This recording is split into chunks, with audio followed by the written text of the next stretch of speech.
Hello students. So today we are going to discuss our next topic, that is law of chemical combinations. Okay. So first of all हमें ये बात पता है कि elements हैं वो कंबाइन होते हैं एक डेफिनेट प्रपोर्शन के अंदर और किसकी फॉर्मेशन करते हैं, कंपाउंड्स की फॉर्मेशन करते हैं। अब जब भी एलिमेंट्स डेफिनेट प्रोपोर्शन में कंबाइन होकर कंपाउंड्स की फॉर्मेशन कर रहे हैं या कोई एलिमेंट किसी कंपाउंड के साथ रिएक्ट करके किसी और कंपाउंड की फॉर्मेशन कर रहा है, तो डेट मीन्स वहाँ पे कोई केमिकल रिएक्शन हो रही है ना। तो केमिकल रिएक्शंस जो भी होती हैं वो किसके अकॉर्डिंग होती है, कुछ सर्टेन लॉज के अकॉर्डिंग होती है। तो उन्हीं लॉज को हम बोलते हैं लॉज ऑफ केमिकल कॉम्बिनेशंस। आज हम वही स्टडी करने वाले हैं, laws of chemical combinations. Okay, so laws of chemical combinations, all the chemical reactions takes place according to the certain laws called laws of chemical combination. Now आपके कितने laws हैं total? 5 laws are there जो आप study करेंगे।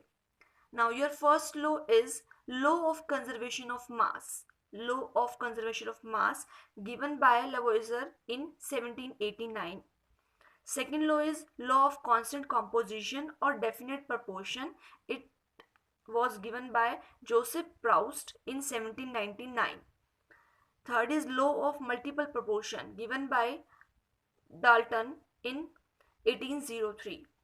Next one is law of reciprocal proportion given by Richter in 1792. Law of gaseous volume और you can say Gay-Lussac's law of combining volumes. अब इसने अपना नेम पर ही अपना लॉ रख दिया था, क्योंकि ये किसने दिया था, Gay-Lussac ने दिया था हमें इन 1808 में दिया था। तो इसने अपने ही नेम पर अपना लॉ बना दिया था, that is Gay-Lussac's law of combining volumes. अब ये जो लॉज है इनको हम वन बाय वन स्टडी करने वाले हैं। आज हम जो स्टडी करेंगे वो दो लॉ के बारे में स्टडी करेंगे। एक तो law of conservation of mass के बारे में स्टडी करने वाले हैं और एक लॉ ऑफ कांस्टेंट कंपोजिशन और डेफिनेट प्रोपोर्शन के बारे में स्टडी करने वाले हैं। Okay, so let start. First law is our law of conservation of mass. अब स्टार्टिंग की जो दो लॉज हैं, law of conservation of mass and law of the definite proportion, ये आपने क्लास 9 में भी स्टडी कर रखा है। ये आपने क्लास 9 में, आपको ध्यान हो तो आपने स्टडी कर रखा है ये लॉ। ओके, सो ये क्या कहता है, law of conservation of mass. According to this law, during any physical और केमिकल चेंज, जब भी कोई फिजिकल चेंज होता है और केमिकल चेंज होता है, आप इससे अवेयर हैं फिजिकल और केमिकल चेंज क्या होते हैं। The total mass of the products is equal to the total mass of the reactant. जब भी कोई केमिकल रिएक्शन होगी तो जो टोटल मास प्रोडक्ट का होगा वो किसके इक्वल होगा, total mass of the reactant के। The total mass of the product will be equals to the total mass of the reactant. ठीक है, इसको दूसरे वे से कैसे डिफाइन करते हैं, अभी मैं इसका आपको एग्जांपल लेके और क्लियर करूंगी कि क्या कहना चाह रहा है ये लो आपको। Matter can neither be created, matter को ना ही क्रिएट करा जाता है, नॉर बी डिस्ट्रॉयड, ना इसको डिस्ट्रॉय किया जाता है, ड्यूरिंग एनी फिजिकल और केमिकल चेंज या ड्यूरिंग एनी केमिकल रिएक्शन। कि जो मैटर है वो ना ही क्रिएट होता है ना ही डिस्ट्रॉय होता है ड्यूरिंग एनी केमिकल रिएक्शन। मतलब जो कहने की बात वही है कि जो मास है ultimately that remains same, mass remains same. So it is also called the law of indestructibility of matter. It is also called the law of indestructibility of matter. अब देखिए हमारे पास ये एग्जांपल है NaHCO3। बताइए इसका नेम फटाफट क्या होगा NaHCO3 का, थिंक सोचिए। सोडियम बाइकार्बोनेट, पता ही आपको ये है ना, सोडियम बाइकार्बोनेट या बेकिंग सोडा भी कॉमनली इसको हम बोलते हैं। Sodium bicarbonate, it reacts with acetic acid, acetic acid having the formula CH3COOH। अब कितने ग्राम रिएक्ट कर रहा है, 6.3 ग्राम आपका ये सोडियम बाइकार्बोनेट का रिएक्ट कर रहा है। कितने के साथ रिएक्ट कर रहा है, 15.0 ग्राम के साथ। 6.3 gram of NaHCO3 reacts with 15.0 gram of the CH3COOH।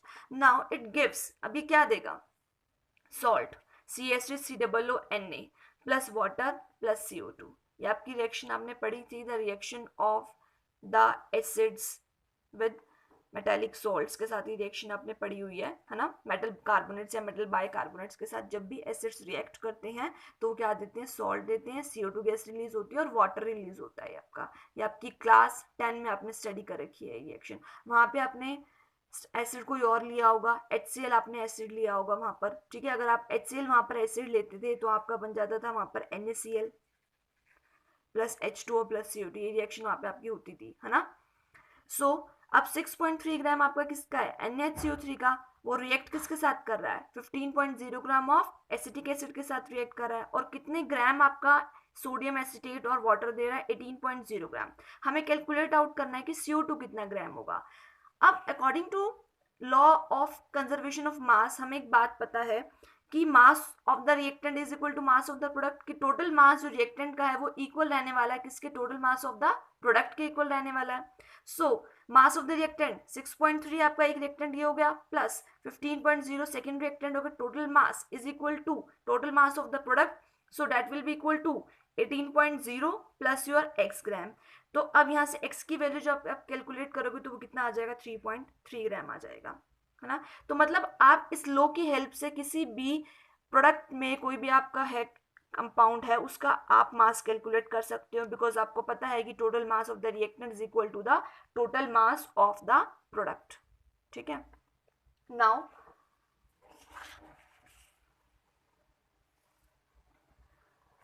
एक एक्सपेरिमेंट है यहाँ पर, इसमें हमने क्या किया, इसको बोलते हैं लेंडोल्ट्स एक्सपेरिमेंट। ठीक है, इसमें क्या किया गया था, आपकी एक एच शेप की ट्यूब ली गई, इट इज लाइक एच, आपकी क्या ली गई थी, एक एच शेप की ट्यूब ली गई थी, उसके एक लिम्ब में, these are the two limbs of this tube, इसके एक लिम्ब में NaCl का सोल्यूशन डाला गया था और दूसरे लिम्ब में इसमें AgNO3 का सोल्यूशन डाला गया था, और हमने इनको क्या करा, अभी सील कर रखा है इस ट्यूब को, मतलब these two solutions are separated from each other like. तो टोटल मास इस ट्यूब का हमने जब लिया, सपोज करिए वो x ग्राम था बिफोर एन केमिकल रिएक्शन, अभी कोई केमिकल रिएक्शन नहीं हुई है, सपोज करिए कि जो टोटल मास था इस पूरी ट्यूब का, जिसके अंदर NaCl का सोल्यूशन है एक लिम्ब के अंदर और सेकेंड लिम्ब के अंदर क्या है, AgNO3 का सोल्यूशन है, सपोज करिए total mass is your x gram. So what will happen when these two react with each other, अब मैं इन दोनों को क्या कर रही हूँ, रिएक्ट कर रही हूँ एक दूसरे के साथ, मतलब मैंने मिक्स कर दिया, दोनों सोल्यूशन आपस में मिक्स कर दिए। अब देखिए NaCl के ब्रैकेट में क्या लिखा हुआ है, एक्वस, AgNO3 के ब्रैकेट में भी क्या लिखा हुआ है, एक्वस। एक्वस मतलब सॉल्यूशंस होते हैं, दो टाइप के सॉल्यूशन होते हैं, एक्वस सॉल्यूशन और non aqueous solutions. Aqueous solution सिर्फ किस में होते हैं, वाटर में, these are the solutions that are made only with the water, जो सिर्फ वाटर के साथ सॉल्यूशन बनाए जाते हैं, that are aqueous solutions.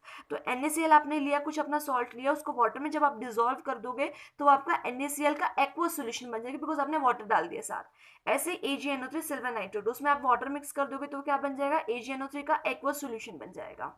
So they will mix with each other and chemical reaction यहाँ पर क्या होगी, अब बताइए मुझे इसका प्रोडक्ट क्या होगी। अब यहाँ पर देखिए Na positive, Cl negative, Ag positive, NO3 negative, positive, this positive combine with this negative, this positive combine with this negative, so that will form AgCl, Ag के ऊपर पॉजिटिव था, Cl के ऊपर नेगेटिव था, प्लस योर NaNO3, NaNO3। अब AgCl का यहाँ पर क्या बनता है, सॉलिड फॉर्म में आता है, बिकॉज इसके PPT बनते हैं, क्या बनते हैं इसके, PPT, और कैसे PPT बनते हैं, वाइट प्रेसिपिटेट इसके बनते हैं, प्लस NaNO3 का आपका क्या हो जाता है, एक्वस सॉल्यूशन, जो कि ये तो सॉल्यूशन में ही रह जाता है और ये PPT की फॉर्म में प्रेसिपिटेट आउट हो जाता है। ठीक है, तो अब ये रिएक्शन भी आपको पता है, ये रिएक्शन आपको पता है, सोचिए कौन सी रिएक्शन है ये, आपने क्लास 10 में स्टडी करी थी, टाइप्स ऑफ केमिकल रिएक्शन आपने स्टडी करा था, कंबशन रिएक्शन स्टडी किया था, decomposition reaction, displacement reaction, double displacement reaction करा था ना आपने स्टडी। तो ये कौन सी रिएक्शन है, this is your double displacement reaction in which the exchange of ions takes place, कि इसका आयन इसके साथ एक्सचेंज हो गया और इसका आयन इसके साथ एक्सचेंज हो गया। Okay clear. सो अब मैंने फिर से वेट करा, रिएक्शन होने के बाद बिफोर द केमिकल रिएक्शन मैंने वेट किया था, कितना था, x ग्राम था, आफ्टर द केमिकल रिएक्शन फिर मैं इसको वेट कर रही हूँ, इसका वेट अगेन कितना आया, x ग्राम ही आया। इसका मीनिंग क्या है कि अगेन वेट x ग्राम आने का मीनिंग है कि total mass of the reactant, मतलब before the chemical reaction is equal to total mass of the product, that means after the chemical reaction. ठीक है, तो ये हमारे को एक्सपेरिमेंट प्रूव करता है कि जो हम जितनी भी हमारी केमिकल रिएक्शन होती है that undergoes by the law of chemical conservation of mass, ये केमिकल कॉम्बिनेशन लॉज के थ्रू जाती हैं। Okay, so this was your first law. Now in numerical is there 3.2 gram of the methane on complete combustion with oxygen gives 13.4 gram of CO2 and 2.6 gram of water. Show that it obeys the law of conservation of mass, ये इसको ओबे करता है। कैसे बताएंगे आप ये, ठीक है। अब देखिए आपका मीथेन कितना है, 3.2 ग्राम है। We are having methane CH4, इसका फॉर्मूला कितना होता है, CH4, ठीक है। अब it is combusting with O2, oxygen के साथ कंबशन जा रहा है एंड फॉर्मिंग, क्या फॉर्म करेगा ये, कंबशन रिएक्शन है ये आपकी, ये भी आपने चैप्टर नंबर 4 में स्टडी कर रखी है, क्लास 10 में, that will form CO2 plus H2O, ठीक है। और प्लस में क्या निकलेगी, हीट निकलेगी, because this reaction is a exothermic reaction, ठीक है, because this reaction is exothermic, that's why heat is releasing in this reaction. Now CH4 कितने ग्राम है इसका रिएक्ट कर रहा है, 3.2 ग्राम रिएक्ट कर रहा है, ठीक है। ऑक्सीजन के साथ रिएक्ट कर रहा है, मुझे नहीं पता कितना रिएक्ट कर रहा है, मुझे पता है बस 3.2 ग्राम मीथेन का रिएक्ट कर रहा है, और कितने ग्राम प्रोड्यूस कर रहा है, 13.4 ग्राम ऑफ CO2 प्रोड्यूस कर रहा है and 2.6 gram of H2O produce कर रहा है, ओके। सो अब आप आगे इसको कैसे प्रोसीड करेंगे, लेट्स सी। सबसे पहले आप देखिए इसको बैलेंस करिए, बैलेंस आप इसको कर सकते हैं ना, कार्बन 1 कार्बन 1, हाइड्रोजन 4 हाइड्रोजन 2, सो आप यहाँ क्या करेंगे, 2 से मल्टीप्लाई कर सकते हैं आप यहाँ पर इसको, है ना, 2 से मल्टीप्लाई कर सकते हैं। नाउ ऑक्सीजन 2 और आपने 2 से मल्टीप्लाई करा, 2 और 2 4, तो दैट मीन्स यहाँ पर आप किससे मल्टीप्लाई करेंगे, 2 से मल्टीप्लाई करेंगे। Now this equation is balanced, you can see 4 4 oxygen 4 4 carbon 1, now this is balanced, है ना। अब आप यहाँ देखिए कि 1 मोल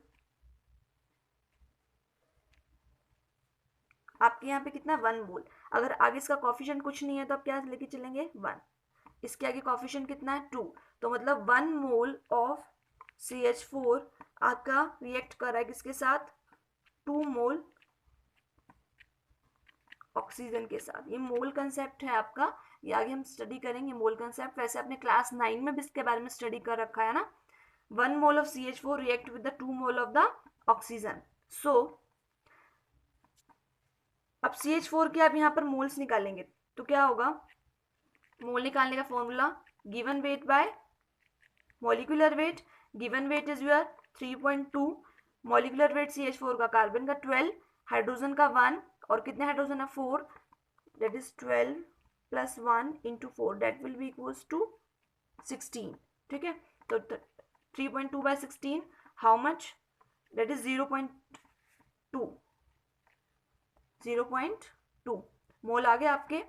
तो 0.2 मोल CH4 के कितने के साथ रिएक्ट करेंगे, 2 इंटू 0.2 मोल ऑफ ऑक्सीजन के साथ, that means equals to 0.4 mole of oxygen के साथ रिएक्ट होगा, है ना।